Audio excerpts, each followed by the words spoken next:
Hello, Mr. King. Good morning. Good morning, Denise. How are you? I'm good. How are you? Good, thank you. How's your math coming along? It's good. I just need those three that you told us to wait on, and that's it. Excellent, very good. Okay, well, let's do it. And I think I've forgotten what time I said I was going to do this, and I was starting at, I was going to do it at, and I thought that I said 10:50, but I did not. So then I started to write out the problems, not knowing if you or anyone else was going to join. Then I realized, well, I'll wait till 11:30, and Mhm. so it's 11:30, and so I already have um, number 4 written out, Okay, cool. Awesome. and also number 6 is almost done with me writing it out, so it won't take long. Just make sure either you take a picture or go back and go through the recording again if you feel you need to. Okay. Okay. Okay. Okay. So can we go over number four first? I have Yeah. that one down Let's first. number 4. Then I'm gonna, so you, can you see the WebAssign page on your, on my, Yes. okay. So we have the sine of 9 to the nth power is the formula for the terms of the sequence. And this means to begin adding those terms up, starting with n equals 1, not n equals 0. It could have picked 0 as well, but forever and ever. So when we add up those terms forever and ever of the sequence, then there's that fancy word there. Such a short word, but it's the series, yeah? So we Okay. have to always remember when they say series, they're referring to the infinite sum of the terms, of adding up the individual terms of a sequence, which is the list of terms, Mm-hmm. and then what happens as we continue to add them up forever and ever. Do they converge towards a single finite number or not? Yeah. Okay. Okay, so I'm gonna switch to my notebook here, Mm-hmm. and can you see that? Yes. Okay, so um, I can zoom out. So you tell me what's better, because I wrote a lot just because in the, well, for everyone, but, and if I can get this to switch. So I don't think it switched. There we go. So if you wish to take a picture or just go back and replay it, this shows more, and then you'll have a complete picture, and then I can go back and just go through it. Do you, since you're the only one here, do you prefer I leave the notebook and it was zoomed out like this, or zoom it in? Zoom it in.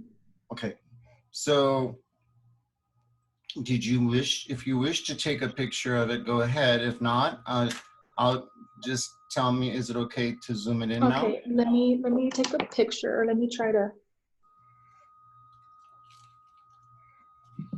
Hmm.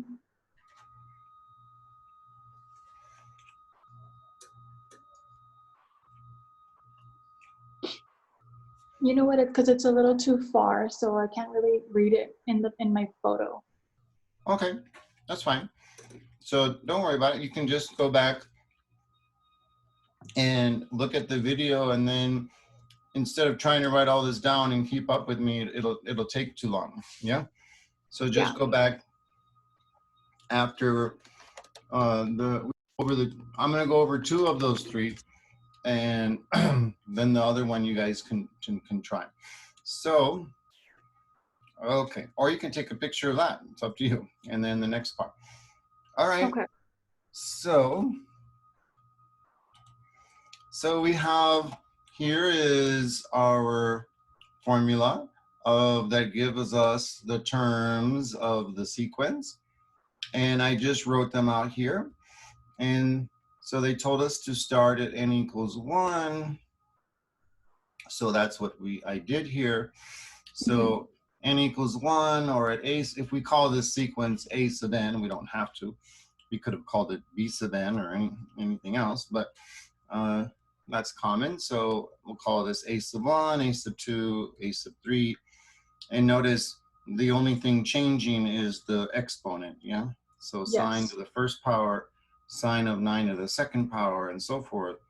And then you keep going, and the nth term is just a general statement that says,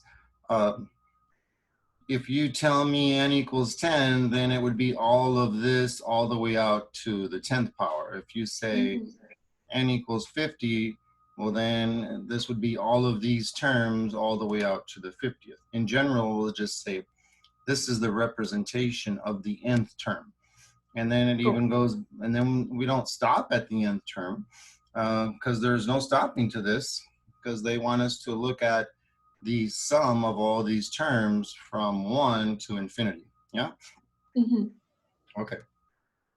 So the geometric series test is unique in all the other tests because, well, I don't want to say it. Maybe I shouldn't say that because I might remember it wrong. But I can say this. If we know that it's geometric, we don't necessarily have to do the first step that I was teaching you all in the overall lesson of this topic. And we talked about that last term as well. But just to stay consistent with, so that way, because that can confuse people as well. If we don't do this first step on the first test, the geometric one, then it kind of throws them off. It's easier to be thrown off when we start to do all the other kinds of tests. So just remember, in the big picture, the only chance that when we add up these terms forever, the only way these terms added up to forever can get closer and closer to a single finite number, or which means converging, is if these individual terms are, as you go out, are getting closer and closer to what number? To zero. To zero. Very good. Yeah, right? Okay, yeah. And if it's anything other than zero, including a different single finite number, or if these individual terms are diverging, either of those cases, when we add them up forever, it will diverge, and then we're just done, right? Right. So the only thing that's interesting about when we're asked to add up these terms of a sequence forever and to determine if that sum of these terms forever converge or diverge, the most interesting case is when the individual terms are getting smaller and smaller and smaller, closer and closer to zero, because that's the only chance then when we then think of the next interesting discussion point, which would be what happens then if we start to add them up forever. Yeah, because that's the only chance that when you start to add them up, it could potentially converge to a single a single finite number. Yeah. Okay. Did that make sense from our long discussion last time? Yes. Okay. So consider taking this limit then of the individual terms, which is this one and this one and this one and this one. Most of the time we can just plug in the infinity and we can find out right away. But sometimes it takes, just like any limit, we might have to, it might be an indeterminate, it might be or friendly or unfriendly or friendly, or who knows. But I'm just saying here by observation, because this one is a little strange right here. But if you if we start to multiply on our calculator, sine, by the way, if we put it in our calculator, it's like well, let me show you. So sine of 9, can you see the calculator? Oh, you probably No. can't. I forgot. I got to share it. Okay. No, can you see the calculator? Yes. Okay. So if we put sine of 9, it's that number, 0.41 something. And now Okay. if we start to look at each subsequent term,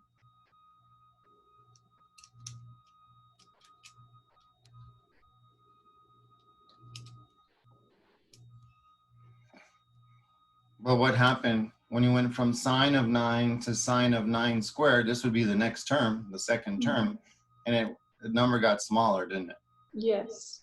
And if we keep doing that forever, the question is, if these terms, individual terms, get smaller and smaller, closer and closer to 0, well, then that's the only chance. Then if we add these up forever, it could possibly converge. That's the only chance, huh? Mm-hmm. Does that sound right to you? Yes. So what is happening here, observationally, are these terms sine n squared, sine n cubed, and so forth, are they getting smaller and smaller? Yes. Closer and closer to what? To 0. To 0, huh?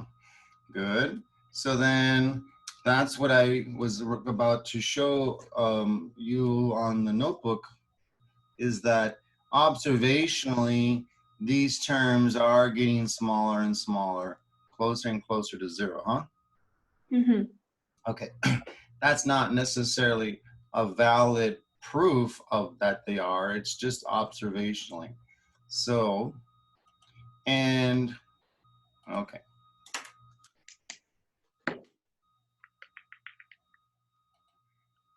So, that's what I was writing here. So consider the limit as n approaches infinity of sine n to the 9th, which is the formula that gives us all these terms. Mm-hmm. By observation, the limit appears to be going to 0, huh? Yes. Okay. Thus, this series may or may not converge. Yeah, we don't know yet, do we? No, not yet. No. So, and I wrote over here, we are unable to simply use the nth term test, the nth term test for divergence, which is if you get the limit as n approaches infinity of the individual terms of the sequence, if we get anything other than 0, then we're done already. Yeah, then that means if you then ask the next limiting question, which is what happens when we add these up forever, then there's no chance that it can converge. Right. The only chance that the sum could converge is if the limit of the individual terms are getting closer to 0. Okay. Yeah. And we did get that observationally. The limit does appear to be getting closer to 0, doesn't it? It does. Yeah.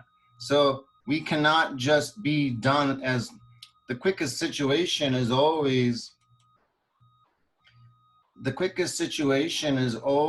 when we take the limit of the individual terms and we don't get 0. And then we say, oh, that's it. Therefore, when you add the individual terms up forever, it has to diverge, and then we're finished. Yeah. Huh? Okay. Okay. Good morning, Joshua.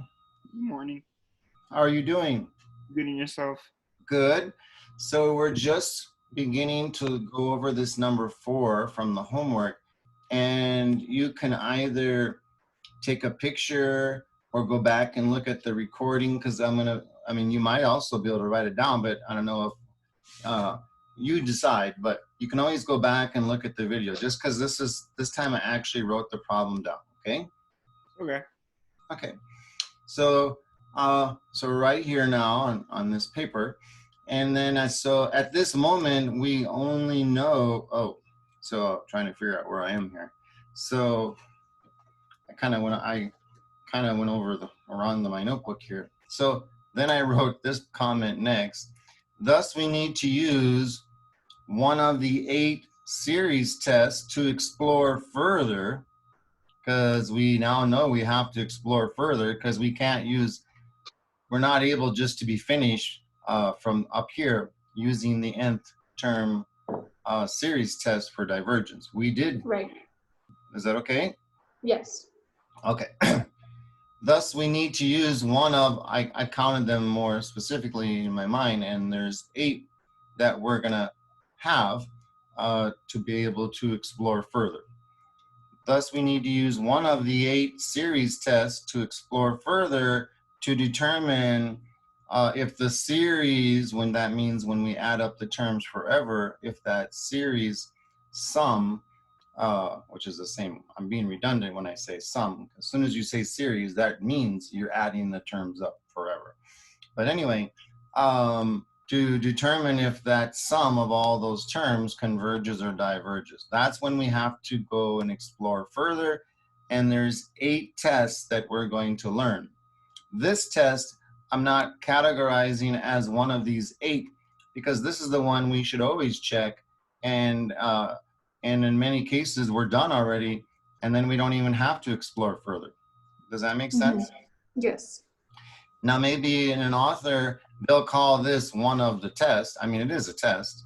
It's just the way I'm trying to categorize it in our minds in terms of a larger perspective. It's just my opinion of how I would like our, well, myself, that's how I do it. And I'm trying to get, well, my students to think that way, okay? Okay, so, and now I come over here and I wrote at this moment. So right now we're at this spot. The series may or may not converge. We have to explore further because of what this is what happened.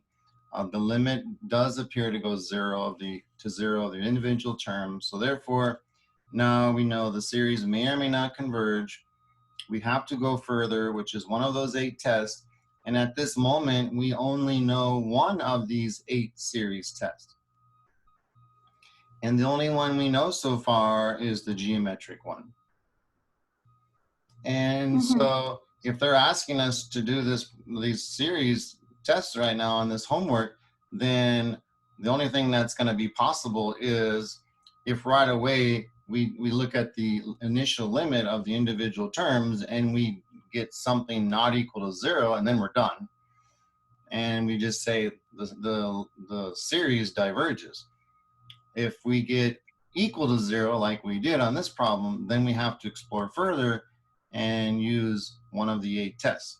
So for this homework, if we do explore further, then it has to be a geometric one. And then actually, in most of the problems, they even tell us they're geometric. I'm trying not to do it, just say, oh, let's not even think about it and just look at their directions, because when we proceed, I believe our minds are going to be better prepared to handle this overall perspective and move forward. So that's why. So let's find out, is this a geometric sequence? Even though they told us in the directions it is. So, but I think it's healthier to go through it. So we look, how do we know if it's geometric? Remember, we talked about this last class where we simply look at any 2 consecutive terms or adjacent terms, and we take the right one and divide it by the left one and see what ratio we get. So then I just picked 2. Well, I only have 3 written down here. We could write more, but I said, well, let's take this one divided by this one. And then the next one, we'll take this one divided by that one, because that's all I can do, because that's all I wrote. So anyway, and this is not a proof, but it's close enough at this level where we can just say, okay, it does appear to be geometric. So the first ratio, I took what I just said, the sine of 9 cubed, which is this one up here, divided by the one right before it, sine of 9 quantity squared, which is these 2 right here, yeah? And then the next one, I picked these 2. So, well, clearly, sine of 9 cubed divided by the term right before it, sine 9 squared, they divide out to just sine of 9 to the first power. So there's one ratio. And then I just picked the other one, as I mentioned, sine of 9 squared divided by the one before that, sine of 9 to the first power, which again are, pick these two, and they do divide out as well to a single sine of 9 to the first power, just like this ratio reduced down. Yeah. So, so therefore, we did it twice, although it's not a mathematical proof that proves it, but at this level, we can just be safe to assume that this is geometric because we did get the common ratio we did get the same ratio both times, and therefore it's safe for us to conclude that the common ratio is sine to the sine of 9, and therefore, since we do have a common ratio, that it is a geometric sequence, and since it's a geometric sequence, we can use the geometric series test. Is that logic okay? Yes. Josh, is that okay? Yes. So, and I wrote here, we do have a common ratio. R is equal to sine to the 9th power, and it appears to be a geometric sequence of terms. And I come up here now and I wrote, therefore, we can use the geometric series test, which is very short and very nice.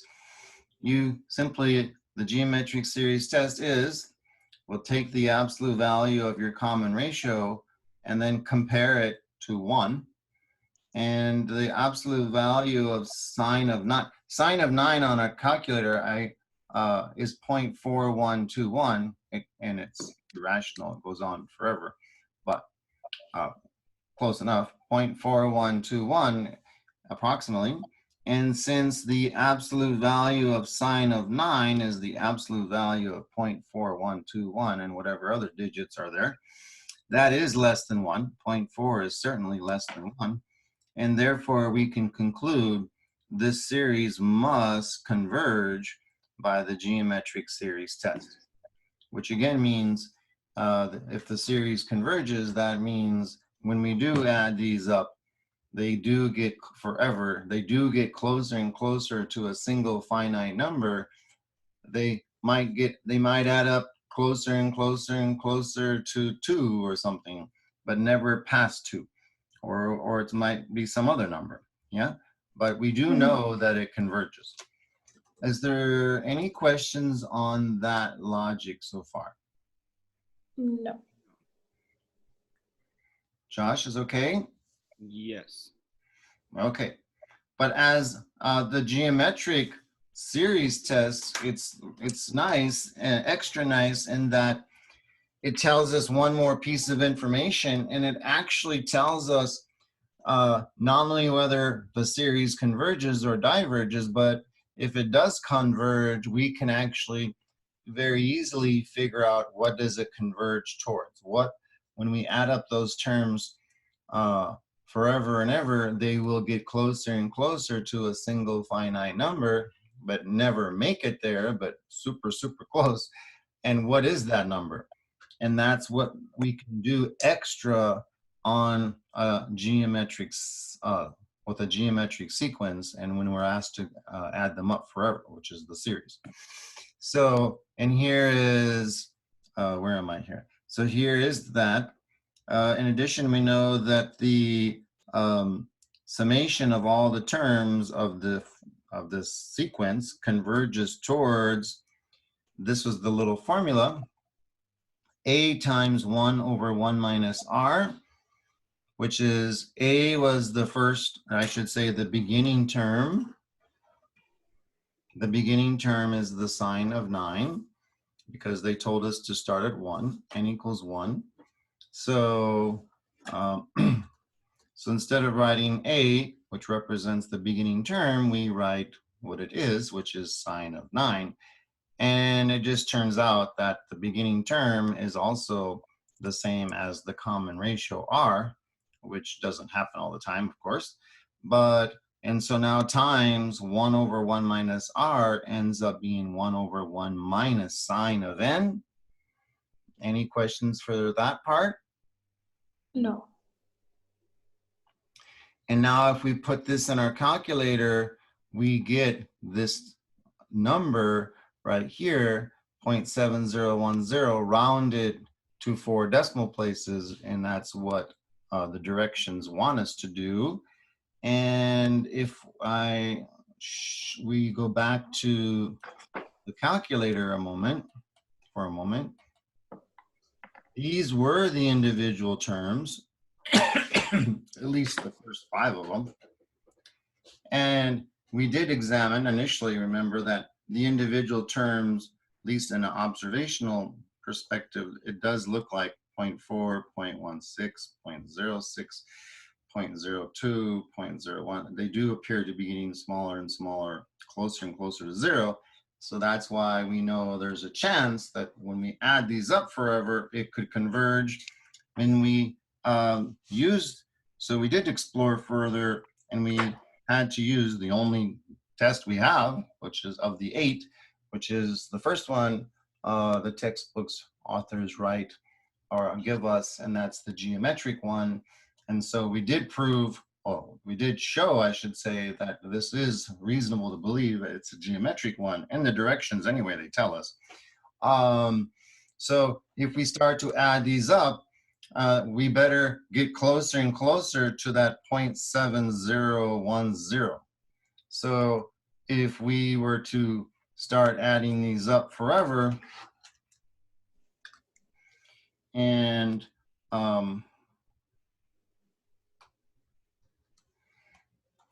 let's see here.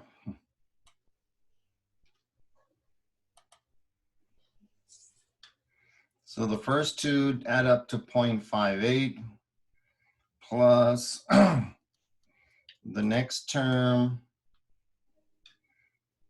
Oops, I don't know what I did there. And I'm going to put it right here.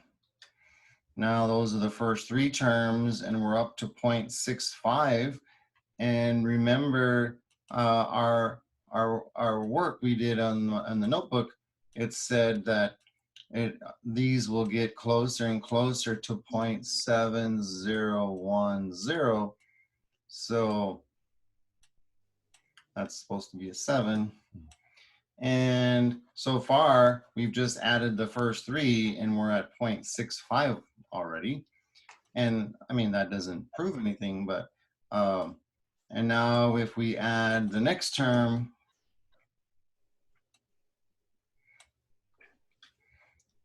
and it should start to be believable, at least that it seems reasonable for us to believe that it will get closer to point. I mean, we could keep going and going, and eventually we'll get closer and closer here.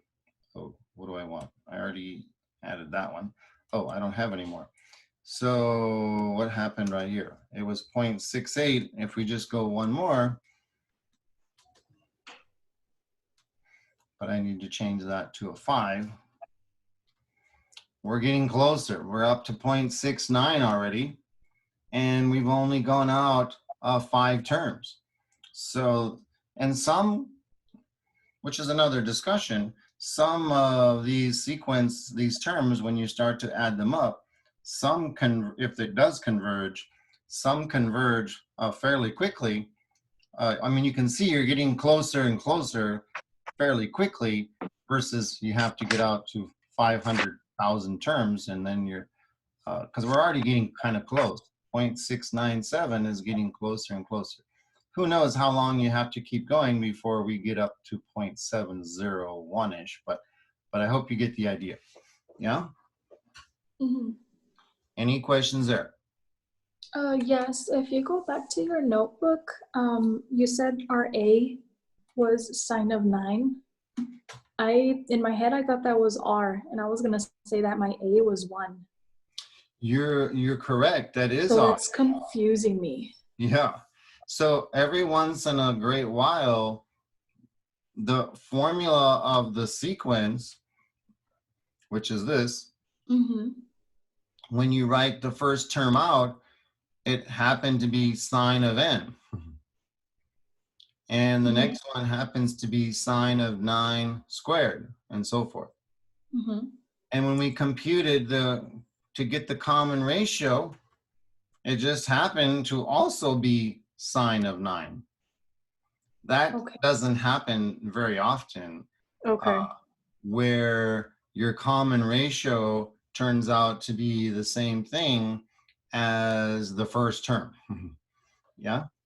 So that's it's a coincidence. It's just a coincidence based on the equation that we were given, and the fact that whether or not we start at n equals 1 or n equals 0, because if they would have given us if they would have said, Denise, starting at n equals 0 instead, then what would sine of 9 to the 0 power be?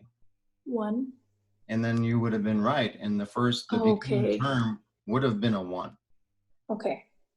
Does that answer your question? Yeah. Yeah. So that's a good question. And that it's just again, it's a coincidence based on the equation they gave us and what n value they ask us to start at. Okay. Okay. Okay. So what was our final answer? 0.77010. Okay.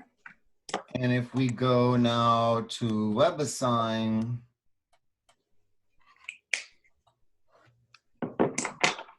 number 4, and I already inputted the answer because I did the problem on my notebook already. So I just checked it, and we are correct. Yeah? Okay. Any questions here? No. Josh, you good? Yes. Okay, so I did mention I thought 4, 5, and 6 might be worth waiting on. 4 was different, not because it's not geometric or anything. It's just a strange kind of, I don't know what strange means these days, but it's just a little bit unusual of a formula that gives us all the terms. Yeah. That's the only reason I said maybe we could wait on that one. Yeah? Yeah. Okay. Now, these two, the way the problem is given to us is what's unique, not really doing so the first 2 steps we do is which is what is interesting and what's different from what we've been doing already. And that's the reason I said you might want to wait, especially on 5 and 6. Yeah. Okay. And so once we get past 2 or 3 lines of work, you quickly will see that it's what we've been doing before. They just present it initially in a different format. Notice there's no equation here. They don't even write this right here or anything, or they don't write all the terms out like this. You know, they don't write it that way. So that's what's unique about it. And so that's why I wanted to say, let's try wait another day and go over it. So here we go. So number 6 and number 5, they both require the same strategy. And 6, I think, is better, is a problem that I can help you everyone more by doing this one instead of this one. I mean, even though this is slightly more interesting than this one, because this one is 0.8. What that bar means, it's 8888888 forever, huh? And this one is the 8, 1, 9? Is the bar above the 8 and the 1 and the 9, or just the 1 and 9? 1 and the 9. So that's why I want to help you with this problem instead of this one. Okay. Okay.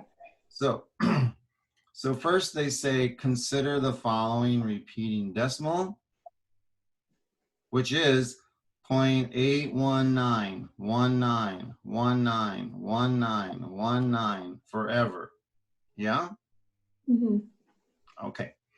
And then they ask us here, and that's what I'm talking about. The first two steps are kind of, that's what's interesting here. Write the repeating decimal as a geometric series. So that right there in itself is intimidating initially. Yeah. And the sum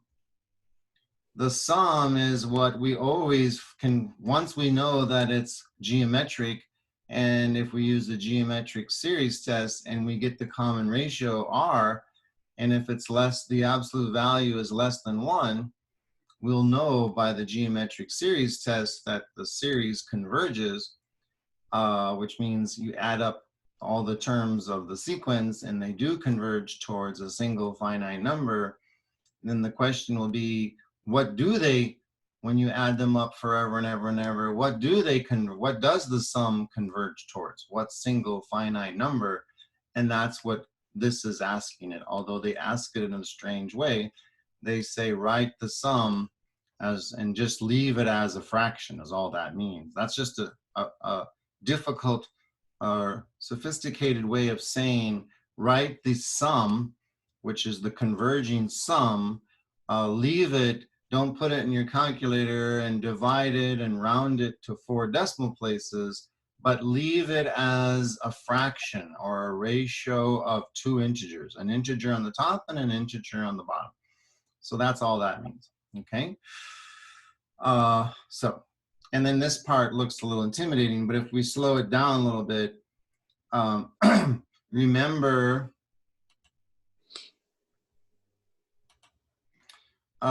this is the ratio to the nth power,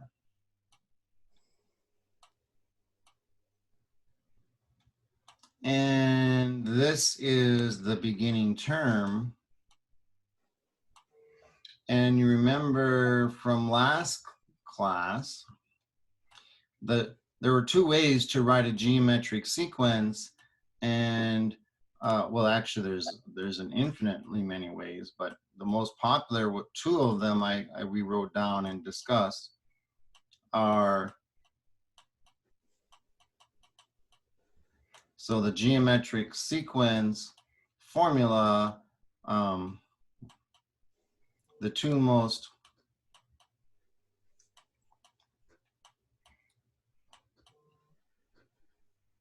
was A, the beginning term, times R, and or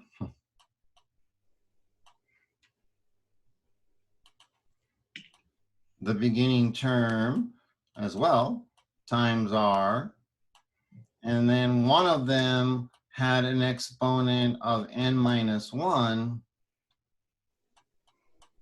and that will, and then the other one, you guys remember, it only had exponent what? N. N. Good. And all that depended on when n, what n they tell us to start with. And this one is when you start at n equals 0. And this one is when we start when? At n equals 1. 1. Oops, that's a 1. That's supposed to be a 1.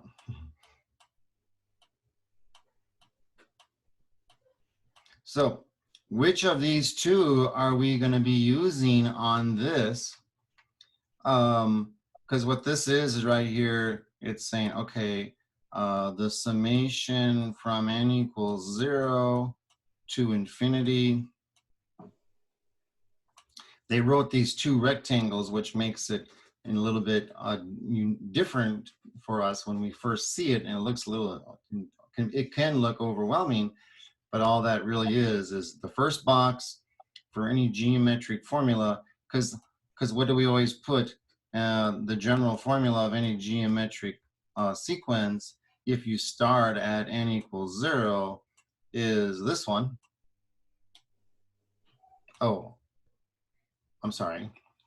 I just lost my concentration here.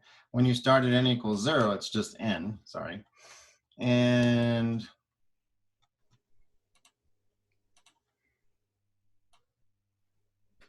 And I got, because my colors, they got mixed up. But anyway, so, or it could be, sorry, I got the color switched.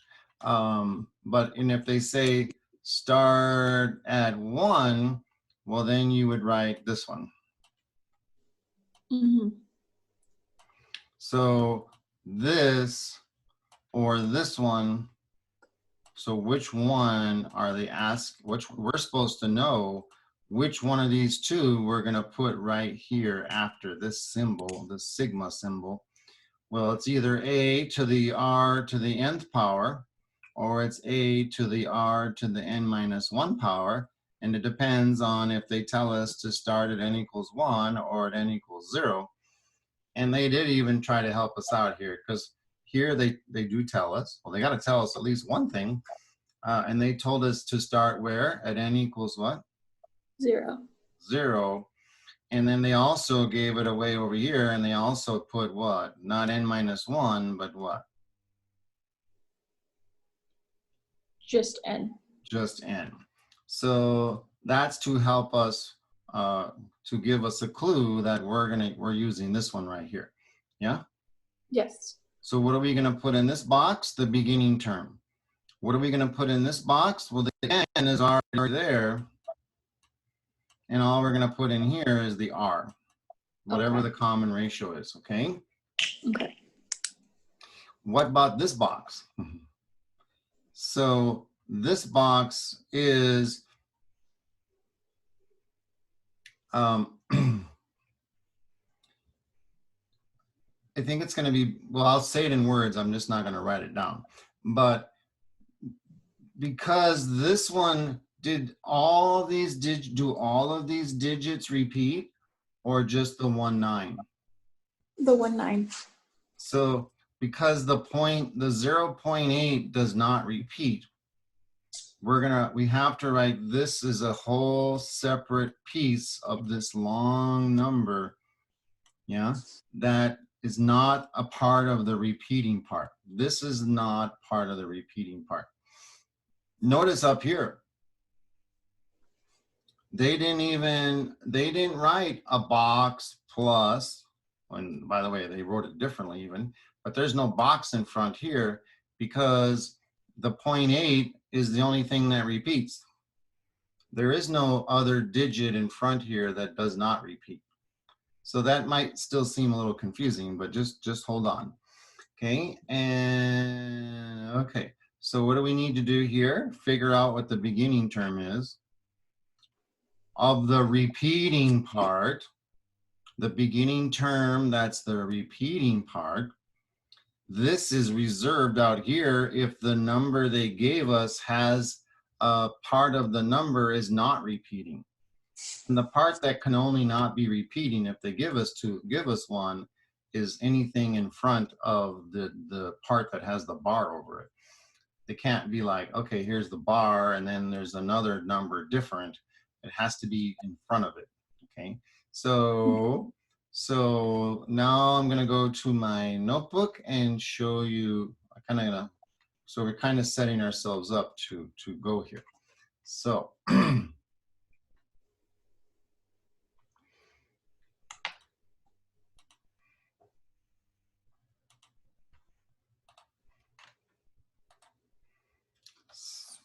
okay, so here I have number 6 and let me slide this. So this part is kind of out of the way a little bit. Doesn't obscure our mind, if I can manage. I'm spatially challenged here, that's for sure. Okay. Okay, well, ignore this little piece. So we have here, number 6, consider 0.819 with the 19 are the digits that are repeating. So like I was trying to say on the WebAssign page, separate it because this 0.8 is not repeating. It's just the first digit after the decimal point and it's not repeating. So this is going to be just reading by itself. And the reason is, although we don't see it yet, because we're just beginning to discuss this, is that this is not part of the it's not part of the geometric sequence that has a common ratio. This is not part of, even though it's part of the number. But I hope you agree that if we were to write this out, it would be 0.8 plus what's next after 0.8? Well, after the 0.8, it's a 1,9, and that's the part that's repeating. So this would be 0. And if it helps, we could write it as 0, 0. You don't have to. And then, so these first two lines is what I was saying is the new part, and it's kind of confusing at first. So 0.800 is, or you can just say 0.8 is this. Now what happens after that? Now it has a pattern. What's the next part is the repeating two digits, the 19. But you have to write not just 0.19 because you have to put the 0 here because what was really there was this 8. So you can't write here 0.819 and then after that just write these, because if you include the 8 right here and then you divide, like this term divided by this term divided by this term, you will not get a common ratio if we leave this 0.8 inside right here. You won't get, then it won't be a geometric sequence. So if we put this out in front and let it just sit here all by itself, then this part is a geometric sequence. It will converge when we do the geometric test, and we'll be able to figure out the sum of all these terms added forever by the formula A times 1 minus 1 over R. And whatever that ends up being will just be this part, the geometric repeating part. And then whatever answer we get, we'll add the 0.8 and then we'll be done. So, so just hang in there if it's not making sense yet. So how can we rewrite this? We can say 0.800 plus 0.019. What happens if we were just to add these two together? What would this right here plus this right here add up to? What would just those 0.819? 0.819. Good. And what would happen if we add this term plus this term plus this term? We would get what? 0.81919. Mm-hmm. And forever. And forever. And that's what this is, isn't it? Mm-hmm. And so this will start to make sense. It's just kind of hard to say it very well initially. So this part though is sitting out in front though, because this is the part that's repeating, and therefore we can figure out the common ratio, which will make it geometric. If we put the 0.8 right here and then wrote this the same, this the same, when we divide this one by this one and get a ratio, we'll get one number, but when you would divide this one by this one, with the 8 there, you would get a different number, and then we would not have a geometric sequence. So that's why I'm doing this problem, because this one has this extra digit here that is not part of the repeating part. And that just sits here in front and waits and waits and waits until we analyze this part. And once we know what all this converges to, then we'll just add it to 0.8 and then we'll be done. Okay, so looking at this only now, yeah, so consider this number, which is this 0.8 with repeating 1919 forever, consider it as a sequence instead. So what's the sequence of all of this, the 0.8 is sitting here as not part of the sequence. And then this is where the sequence list of numbers begin. The 0.19, the 0.0019, and so forth. And we could pick ourselves if we want to call it n equals, so they did tell us to start at n equals what? 1 or 0? 1. So I wrote 1 here, but I think I hadn't gone back and looked carefully. And when they want us to write it, they say start at n equals what? 0. So when I come back to the notebook, we better change this right here to n equals 0 to start with.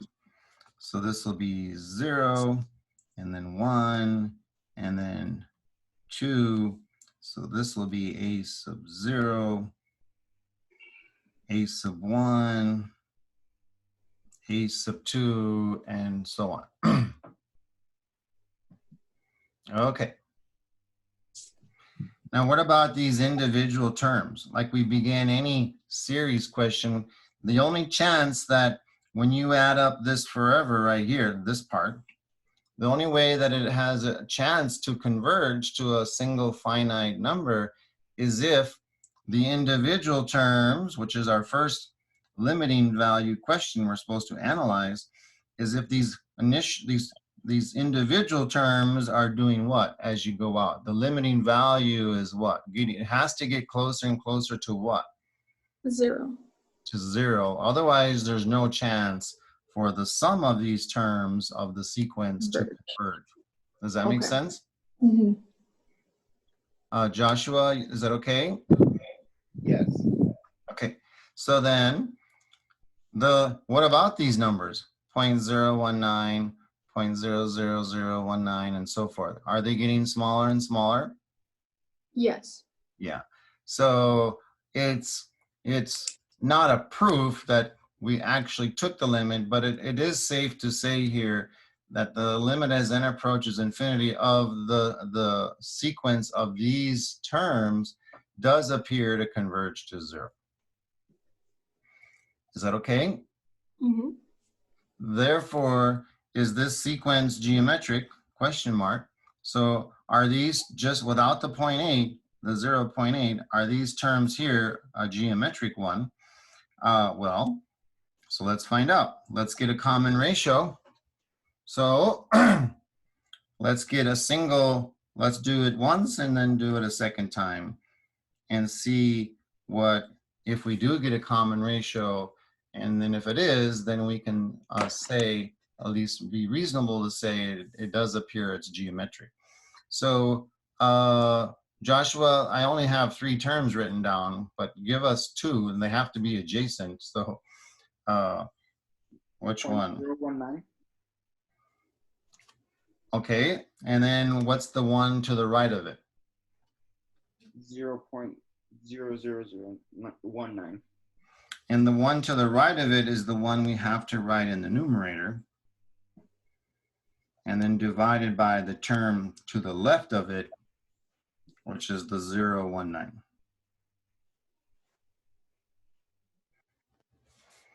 And then, Josh, since I only wrote 3 here, what's the only other choice we have to try it again to see if we get the same common ratio or not? 0.00019. That's a lot of zeros, huh? 5 zeros, 19 divided by what? 0.0019. Mm-hmm. So do we get a common ratio? If we do, well then it's reasonable for us to say that this is a geometric sequence.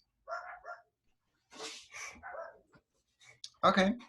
And I think in the directions they tell us it is, but I like for us to be able to do this. Yeah. So we can go to a calculator and divide these and check.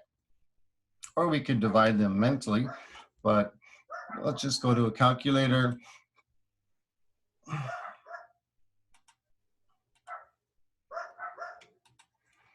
And, excuse me.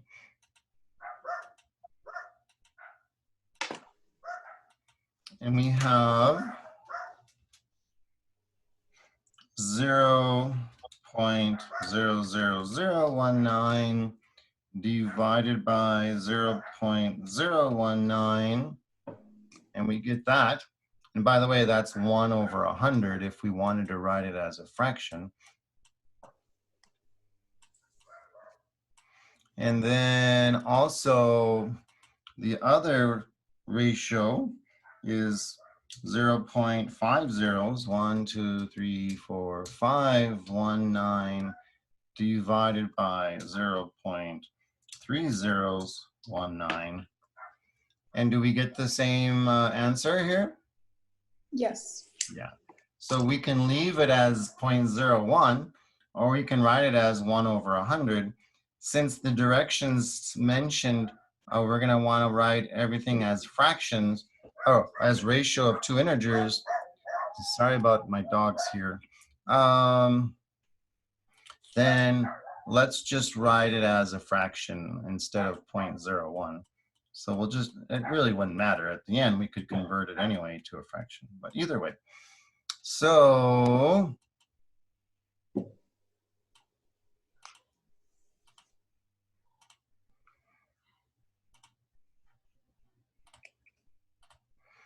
okay, so we do have a common ratio, so that's a yes. And that means then these individual terms, if we go on forever, do make a geometric sequence with the 0.8 sitting out there by itself and not part. This is not part of the geometric sequence. It is, however, waiting for us to analyze this part, and whatever we now get this converging when we, well, we're going to find out it converges.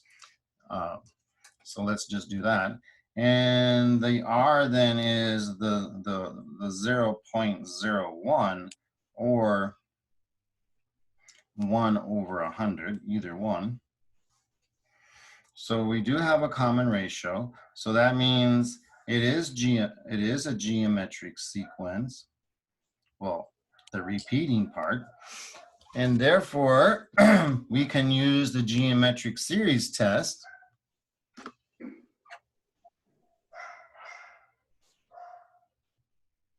You can tell I've trained my dogs really well, okay?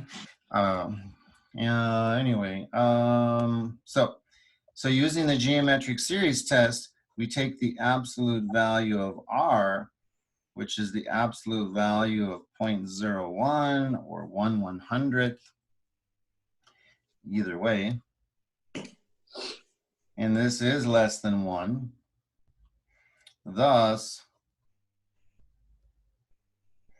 by the geometric series test,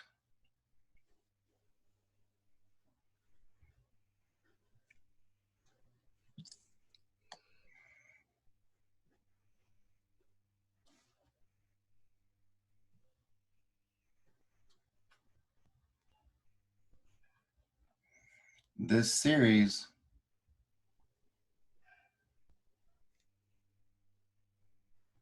well, this one we wrote up here, I don't want to have to write it again. This one right here, when we start to add them up forever, this now is the summation of these terms of the geometric sequence. And if you write plus signs instead, then we call that the series instead. So thus by the geometric series test, this series, well, it either converges or diverges. And what do we know? If R is less, the absolute value of R is less than 1, then we know the series what? Converges. Converges.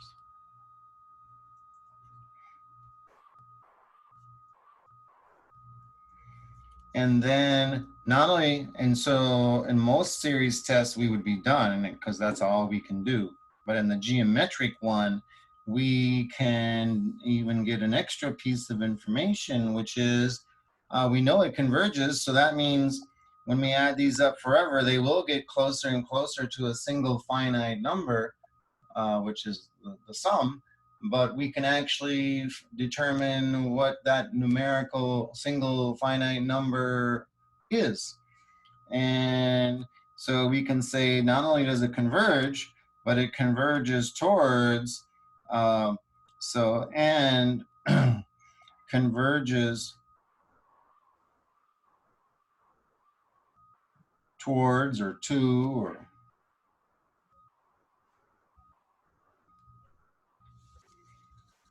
and it's this A times 1 over 1 minus R expression.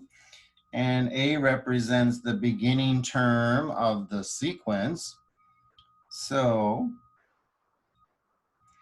the beginning term of the sequence, and I've been trying to convince you all that, is 0.8 the beginning term of the geometric sequence, or is it just waiting out here? It's waiting. Yeah. So what is the beginning term of the geometric sequence? 0.8. Well, that's the number, all right, that's out here. But is this part right here, if we throw this number 0.8 into all of these numbers, is that going to keep this geometric? Or is it just these? Is it just starting with this number that makes it geometric? Just starting with the 1, 9. Yeah. So then when we're over here and finding out what does this, what does 0.019 plus this plus forever converge towards, you can't write this as the beginning term. It has to be the beginning term of the geometric sequence, okay? And then after we get this answer, then we can add on the piece that has been waiting separately. Yeah? Yeah. So then what are we going to write then, Joshua, for the beginning term? 0.8. So again, are we going to, we only can, this A represents, Joshua, the beginning term of the geometric sequence, not any numbers that are outside, that are waiting, that are not part of the geometric sequence. So then 0.019. Okay, good.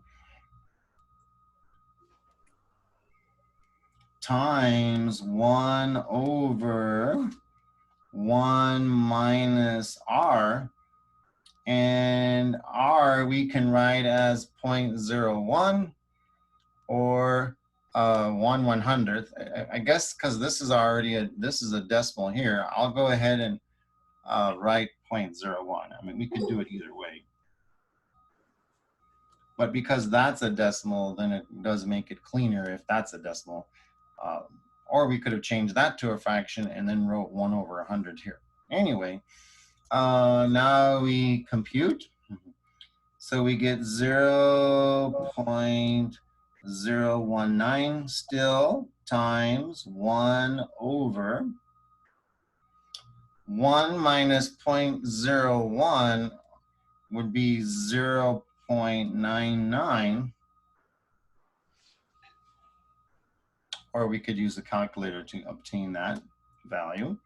Now multiply numerator times numerator, denominator times denominator, and we get 0.019 over 0.99,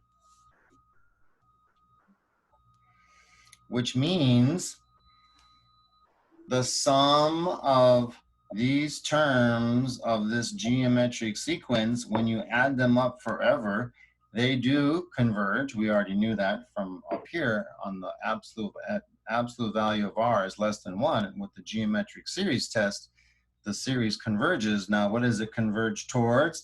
This number, but we want to clean this number up. And, and it cleans up by, well, you could put it in a calculator and get a decimal number, or we can we can just multiply this by the maximum number of digits past the decimal point here are 2, and then up here there are 3. So pick the one that has more digits. So if we multiply top and bottom by 1,000, that still keeps the value the same. It's just gonna move the decimal points over 3 places. So I'm out of space here, sorry. But if we do multiply by 1,000, Denise, on the top and the bottom, so what's that gonna become? So what's gonna be in the numerator? 19. 19. And in the denominator, you also gotta move it 3 places. You can't just say, I'm gonna multiply this by 1,000 and this by 100. It's gotta be the same. So this will be what? 990. Mm-hmm. So we get these terms, 0.019, whichever one you want to look at here, but this term plus this term plus this term forever and ever and ever converge towards this number right here, this fractional number, and we would be done, but there's this darn old stubborn number out here that's kind of confused us throughout the problem. That was part of the original number, but it wasn't part of the repeating part, so it had to sit out here and wait.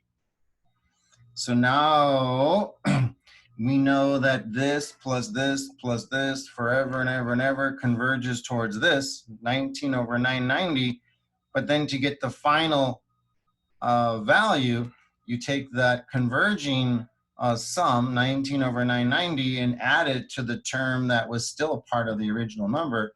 It just had to sit out here and wait is all. So now we need to add, excuse me, 0.8 plus this fraction. Is that logic okay? Yes. Yes. So good. So I just don't really have any space here, but let me erase this. So we're going to take, so what does 0.819191919 forever and ever and ever, yeah? What does that equal? What does that equal? Or another way of saying what does that equal is, what is the sum of all these terms, which make the repeating 19s, plus the 0.8 that's waiting? What does all that add up to as a fraction value? It adds up to the 0.8 plus the 19 over 990. And now we just gotta combine that. So 0.8 is the same as 8 over 10.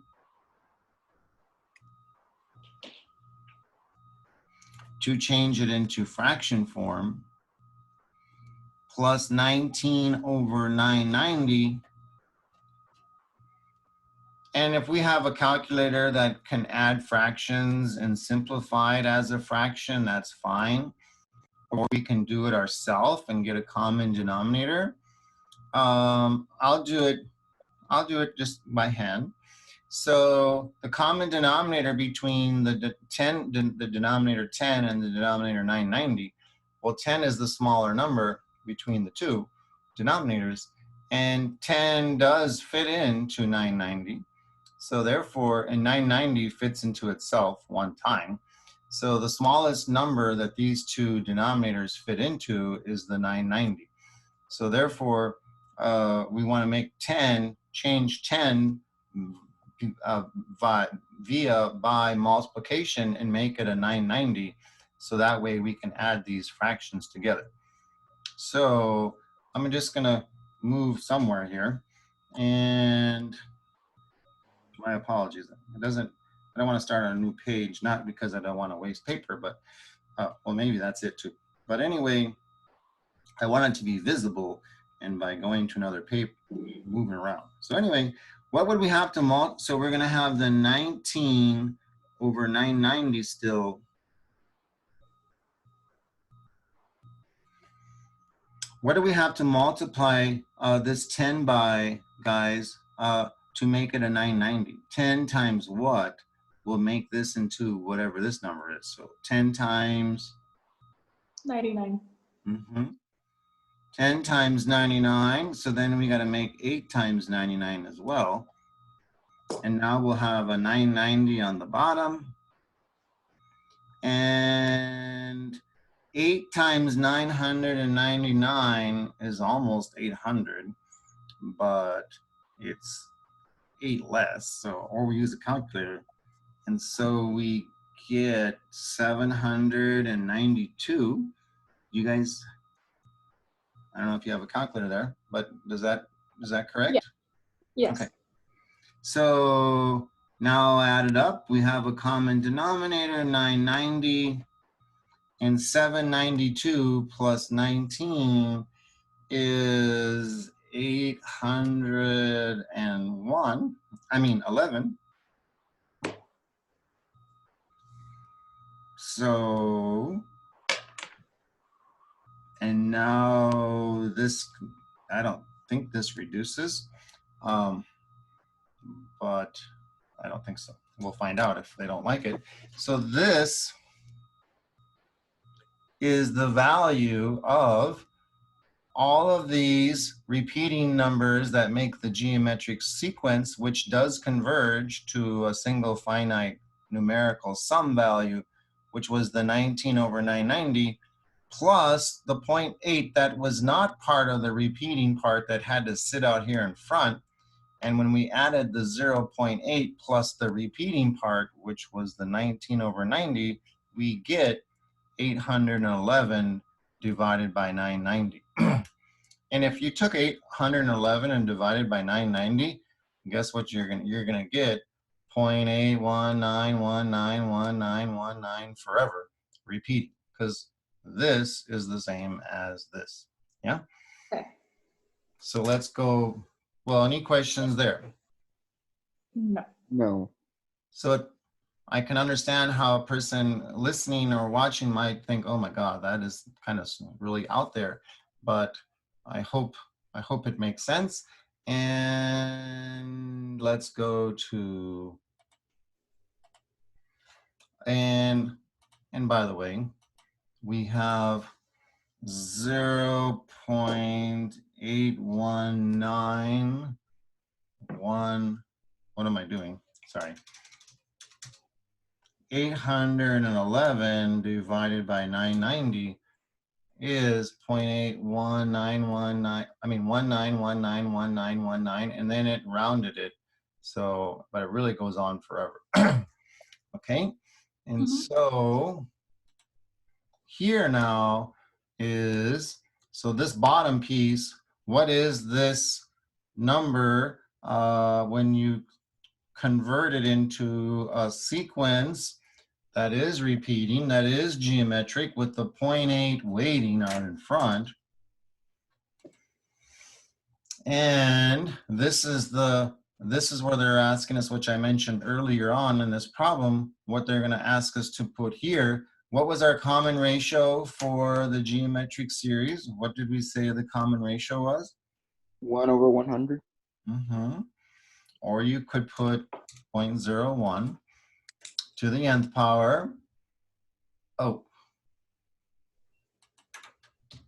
1 over 100. And what is the beginning term? And that's the part we kind of had a little issue with.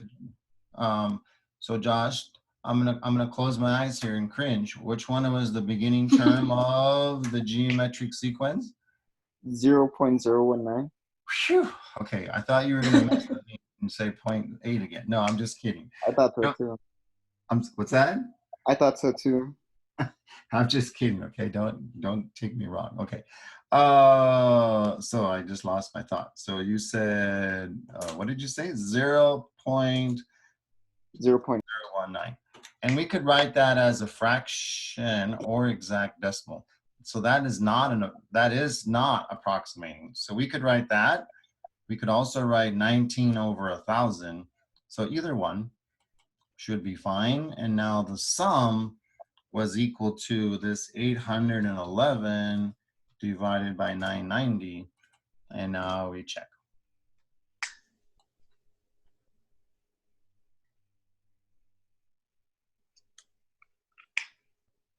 Would it have taken it as a decimal as well?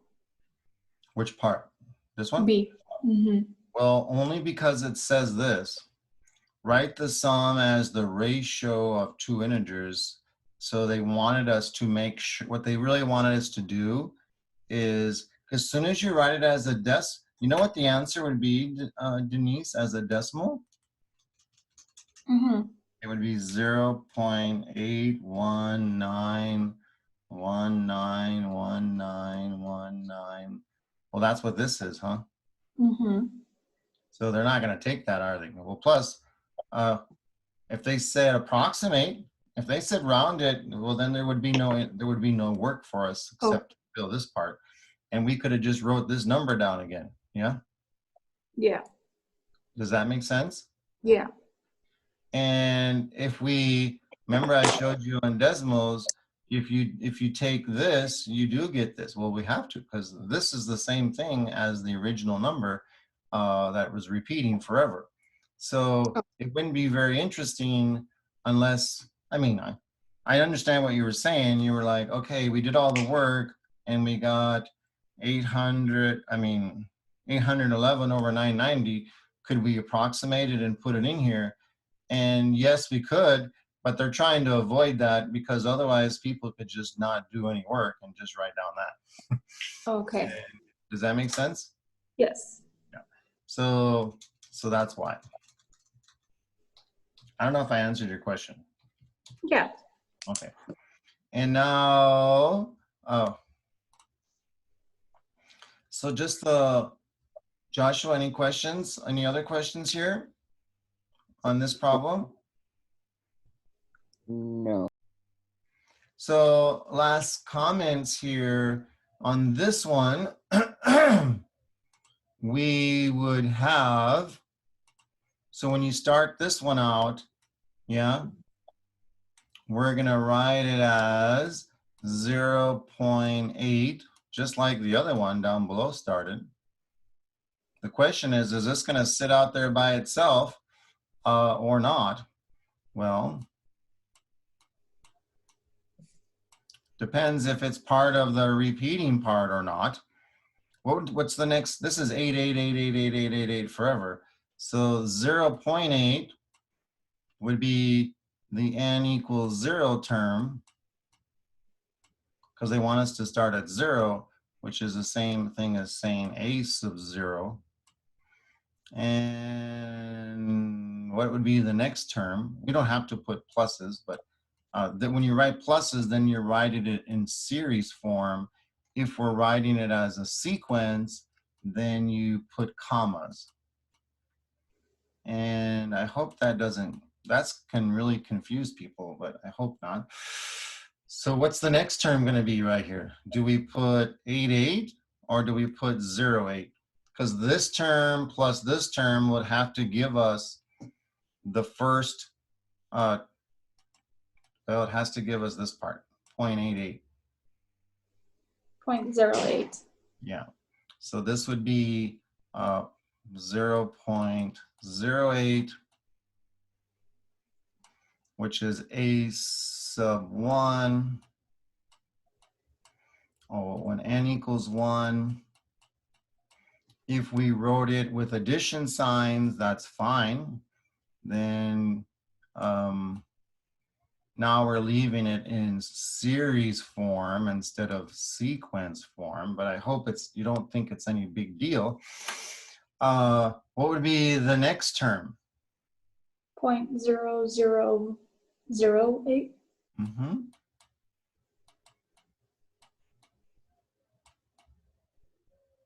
And so forth. So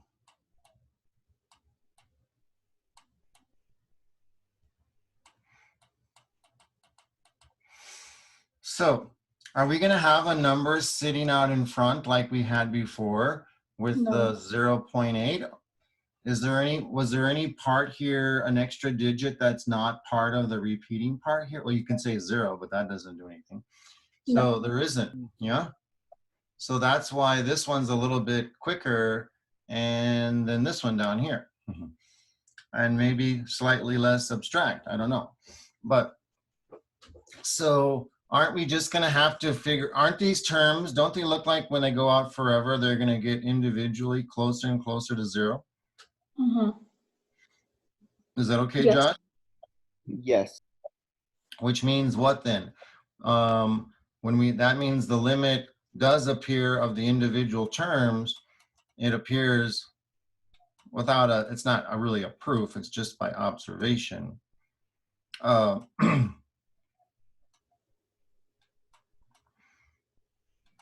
So whatever the formula is, which we could figure out the formula. Oh, we're gonna have to anyway, and put it right here. And then we could have written it down here. But it does appear that it's converging to 0. Technically, we don't even have to do this, although because it's geometric, and when it's geometric, you could even skip this first step. But I don't want us to lose this very important idea of the first step, because then it backfires on us when we continue on the rest of the sections. Okay, so that's Okay. why I keep reminding us of that. It's just unique that the geometric test doesn't require that first step, because if it's geometric, you can just use the geometric series test and quickly figure out if it converges or diverges. But we do need to keep this, remembering this first step for all the rest of the chapter that we are going to do. I don't know, I hope that made sense. So what are we going to do next then? So then it appears that there's a chance that when we add these up forever, it could converge. We don't know for sure, but we will know for sure soon if we can prove that this is geometric. And you just do your common ratio business, take a term divided by the previous one, write it down. A term divided by the previous one and write it down. If you get the same ratios, well, then you can call it a common ratio, and that means it's geometric. And then you can proceed with the geometric series test, find the absolute value of R. If it's less than 1, then we'll know that the sum of these terms forever does converge by the geometric series test, and it will. And then you can use the formula A times 1 minus R and find out what all of these terms add up to, converge towards when you continually are adding them up forever. And then that is all you're going to need. This was like the I don't remember what it was now.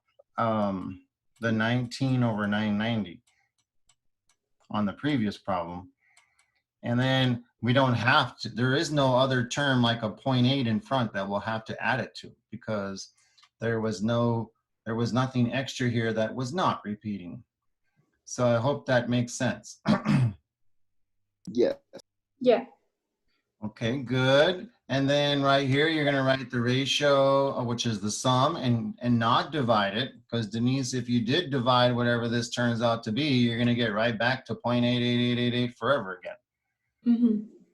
And then right here, we're going to put what? Right here, you're going to put the beginning term times the common ratio to the what power do we write up here when this says, hey, start at 0 instead of starting at n equals 1, start at n equals 0. And I hope we remember, or we can look what was the choice, what was it up here? N minus 1 and which one is it? N minus 1. N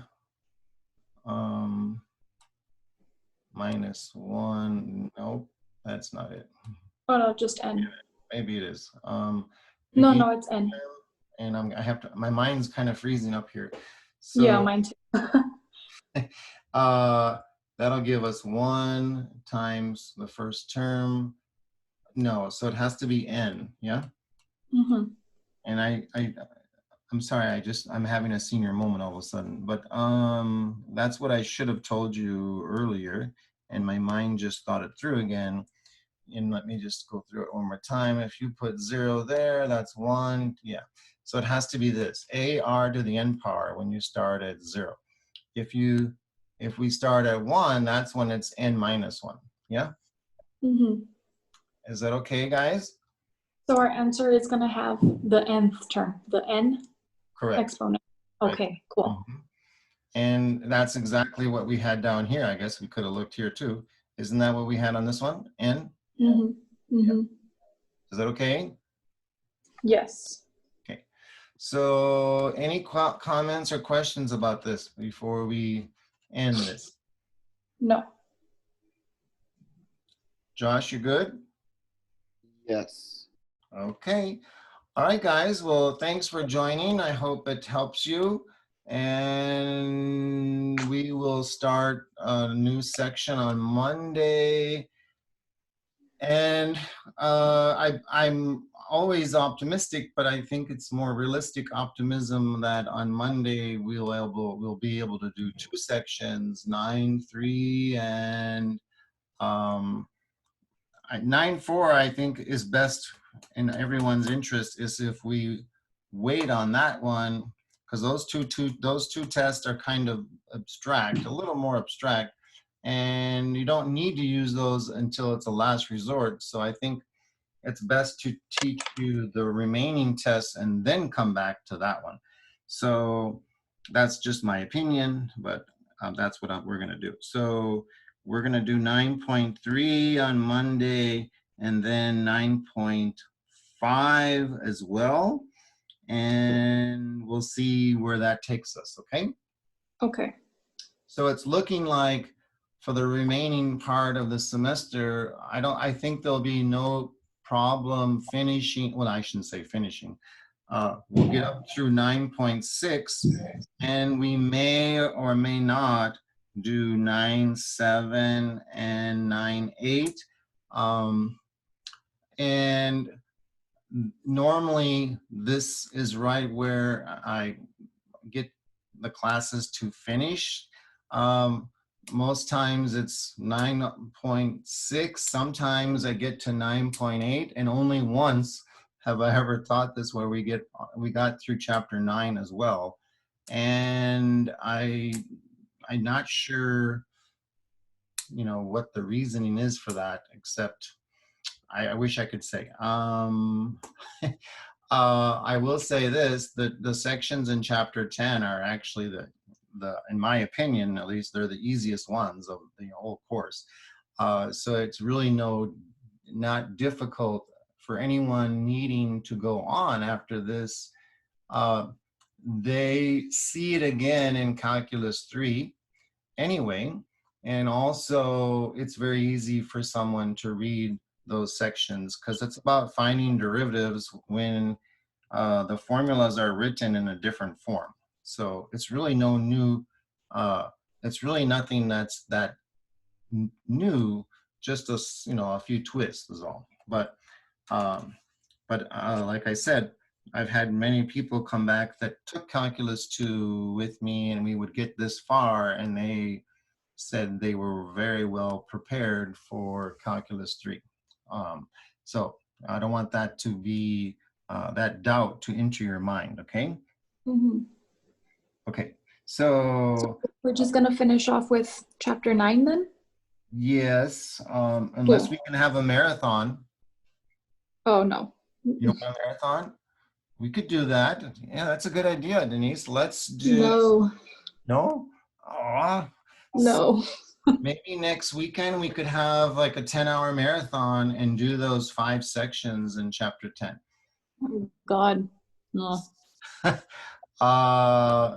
Anyway. Okay, well, I'll leave it at that. Okay. And I was half joking, and then now it kind of entered my mind. I'm like, oh, I could do something with that.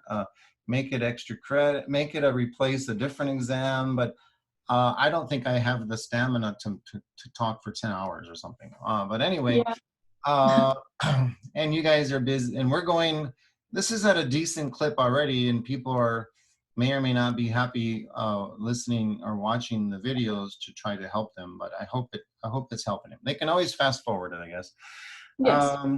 Okay, guys. So anything else before we finish here? No, sir. Nope. Okay, so expect at least 1 or 2 more quizzes on these sections on chapter 9 and 1 more exam and before the final exam, okay? Okay.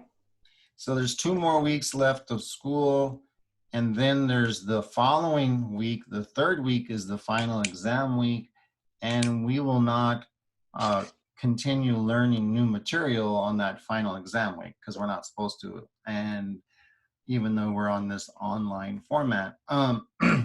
So we'll keep it like that, and then I'll leave it up to the students in your class, or each of you individually can decide. I might say you can do the test anywhere from Monday to Wednesday night by 11:59 or something. Mm-hmm. And something like that, okay? Okay. And the student could pick whatever time is convenient for them. Okay. Okay, any questions on any of that? No, sir. Okay, guys, well, have a nice remaining part of your Friday and nice weekend, and we'll see. Well, I hope you'll join on Monday, okay? Yes, sir. Thank you. Thank you. See you then. Bye, take care. Bye-bye.